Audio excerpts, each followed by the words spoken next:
This audio program by Radio AI is generated using artificial intelligence technologies. The voices you hear in this program are synthetic, and the thoughts they express are shaped through artificial intelligence-driven reasoning and iterative refinement.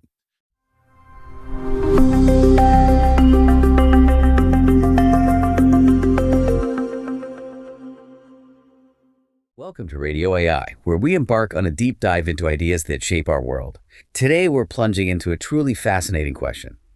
How does art, often maybe dismissed as just decoration or luxury, actually become one of society's most powerful and, well, even dangerous forces? It's a subject that holds far more complexity than you might think at first glance. Indeed. And what's really fascinating here, I think, is that to even begin, we have to acknowledge that what is art, what constitutes it? Well, it shifts dramatically across cultures and time. An object or maybe an action revered as art in one place might just be seen as an everyday tool, or perhaps part of a sacred ritual somewhere else. So this basic fluidity, it means we need to approach art's roles really carefully, always mindful of the assumptions we bring to the table. Okay, yeah, let's unpack this then. One of the things that really stood out from our deep dive is how art consistently seems to go beyond just technical skill or, pure beauty. Our sources kept pointing to its profound power as a vehicle for, well, raw expression. That's a really powerful point.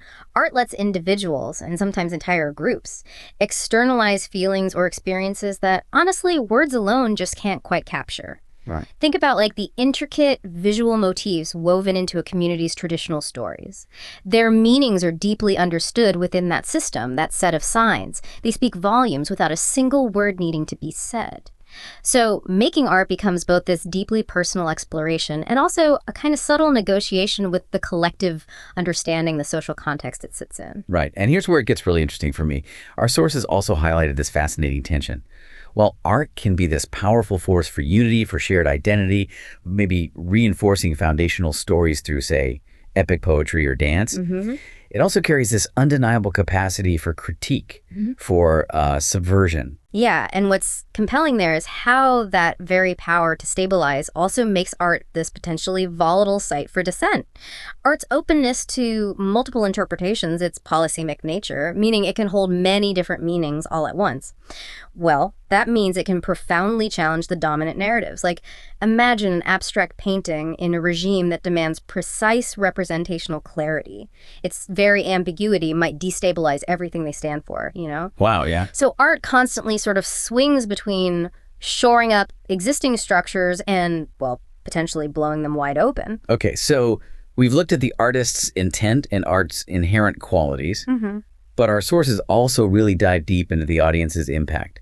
How significant is that reception the audiences take in shaping what art means and does in society? It's immensely significant. I mean, the social function of art isn't just fixed by the creator, it's profoundly shaped by how people receive it. Right. A performance may be intended as a really scathing critique, might be celebrated by some, totally ignored by others, right, or even, co-opted for purposes completely opposite to the artist originally envisioned. This unpredictability, these conflicting receptions that often lead to public controversy. They can fundamentally reshape a work's meaning and its path forward, sometimes fostering unexpected dissent, other times creating completely new forms of solidarity. This brings up a really important question then.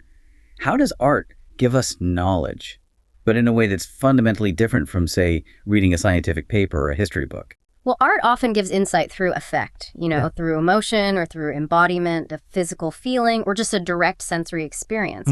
It's not usually just about logical propositions or clear statements of fact. Imagine walking through maybe a disorienting soundscape installation. Okay. It might provoke this really visceral recognition of themes like alienation or maybe profound wonder that are just incredibly hard to capture conceptually in words. This artistic knowledge is something you feel, something experienced, not simply stated. And that shapes our attitudes, maybe even collective moods, in ways that can be incredibly profound. So if we try and pull all these threads together, what does this all mean for art in our modern world, the world driven by technology? Well, the material conditions, the technology surrounding art, they exert a huge influence. They're constantly reconfiguring its social dynamics. Digital technologies, for instance, they've enabled entirely new forms of collaborative art, decentralized art, really blurring those traditional lines between who's the artist and who's the audience. Right, that distinction gets fuzzy. Exactly. And this isn't just a minor tweak. It shows us that art's social role is never static. It's in this constant dance with technological innovation and these evolving ways people participate. It really becomes clear then that art's role in society isn't some fixed definition we can pin down. Yeah. It's more like a dynamic, constantly evolving interplay, almost like a living prism, constantly refracting society's values, its hidden tensions, and maybe its deepest hopes into this breathtaking spectrum of meanings. Absolutely. And for you, the listener, this inherent flexibility, this indeterminacy, it isn't a lack of clarity. It's actually a profound strength. It's like an invitation for deeper thought, deeper inquiry into how art continually shapes and is shaped by the societies it comes from. Thank you so much for joining us on Radio AI for this deep dive. We truly hope this conversation sparks some further reflection for you. Please do share your thoughts or reflections in the comments below. Hope to have you with us again on Radio AI. Until next time.